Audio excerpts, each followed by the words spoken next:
नमस्कार दोस्तों, स्वागत है आपका मेड मेनिया में, जहां मिलती है सेहत से जुड़ी रोचक और भरोसेमंद जानकारी आसान भाषा में। आज हम जानेंगे पाचन तंत्र क्या होता है और यह हमारे शरीर में कैसे काम करता है।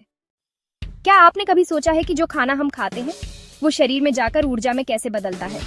चलिए जानते हैं इस हैरान कर देने वाले सफर के बारे में, सिर्फ मेड मेनिया पर। जैसे ही आप एक निवाला लेते हैं, पाचन प्रक्रिया शुरू हो जाती है। भोजन मुंह से पेट तक पहुंचता है। खाने की नली यानी इसोफेगस के जरिए, जिसमें लगभग 5 से 8 सेकंड लगते हैं। पेरिस्टालसिस एक अनैच्छिक मांसपेशीय प्रक्रिया है जो भोजन को पाचन तंत्र में आगे बढ़ाती है। यह लगभग समुद्री लहरों की तरह दिखाई देती है, जो भोजन को एक अंग से दूसरे अंग तक धकेलती है। जब भोजन इसोफेगस के अंत में पहुंचता है तो एक रिंग के आकार की मांसपेशी, जिसे लोअर इसोफेजियल स्फिंक्टर कहा जाता है, वह ढीली हो जाती है और भोजन को पेट में जाने देती है। अगर यह स्फिंक्टर कमजोर हो जाए तो पेट का अम्ल वापस ऊपर की ओर आने लगता है, जिससे सीने में जलन यानी हार्टबर्न होती है। पेट में असली प्रक्रिया शुरू होती है। पाचक रस और एंजाइम उस भोजन को तोड़ना शुरू करते हैं जिसे आपने निगला था। इससे पोषक तत्वों को छोटे आंत्र में अवशोषित करने में मदद मिलती है। पाचक रसों में शक्तिशाली हाइड्रोक्लोरिक एसिड होता है जो भोजन में मौजूद रोगाणुओं को मारता है और पाचन एंजाइमों के लिए जरूरी अम्लीय पीएच प्रदान करता है। यह अम्ल इतना तेज होता है कि यह शरीर के अन्य अंगों को घोल सकता है, लेकिन सौभाग्य से पेट की भीतरी सतह पर एक मोटी श्लेष्मा परत होती है। पेट में अम्ल अधिक मात्रा में बनने लगता है तो यह पेट की अंदरूनी सतह को नुकसान पहुंचा सकता है, जिससे अल्सर बन सकता है। अलग अलग खाद्य पदार्थों के पचने का समय अलग होता है। सिंपल कार्बोहाइड्रेट जैसे कि एनर्जी ड्रिंक सबसे जल्दी पचते हैं, इसलिए त्वरित ऊर्जा के लिए एनर्जी ड्रिंक की सिफारिश की जाती है। प्रोटीन को पचने में ज्यादा समय लगता है और वसा को सबसे ज्यादा समय लगता है। पेट धीरे धीरे अपने भोजन को छोटी आंत में भेजता है। छोटी आंत की मांसपेशियां भोजन को अग्न्याशय, यकृत और आंतों के पाचक रसों के साथ मिलाकर उसे आगे की ओर धकेलती हैं ताकि पाचन जारी रह सके।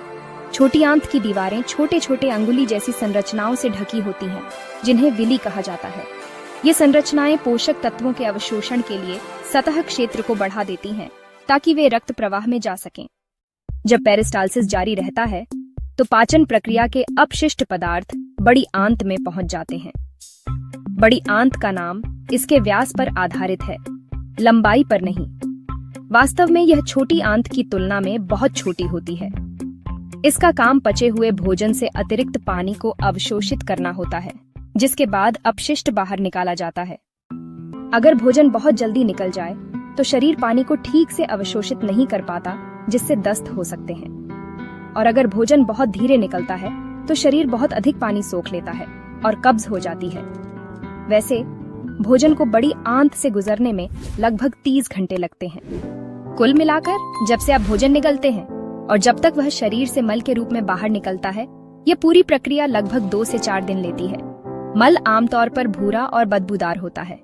क्या आप जानते हैं इसकी बदबू का कारण क्या है? अगर आपने सोचा कि इसमें बैक्टीरिया शामिल हैं, तो आप बिल्कुल सही हैं। बड़ी आंत में मौजूद सूक्ष्म जीव छोटी आंत से बचे हुए भोजन पर दावत उड़ाते हैं। मल की गंध बैक्टीरिया द्वारा छोड़ी गई गैसों के कारण होती है। बड़ी आंत फिर अपने मल को रेक्टम में खाली करती है। इसका काम यह संकेत देना है कि मल त्याग की आवश्यकता है और तब तक मल को रोके रखना है जब तक आप उसे बाहर न निकालें। धन्यवाद इस वीडियो को देखने के लिए। तो दोस्तों, अब आप समझ गए होंगे कि हमारा पाचन तंत्र कितना कमाल का और जरूरी सिस्टम है।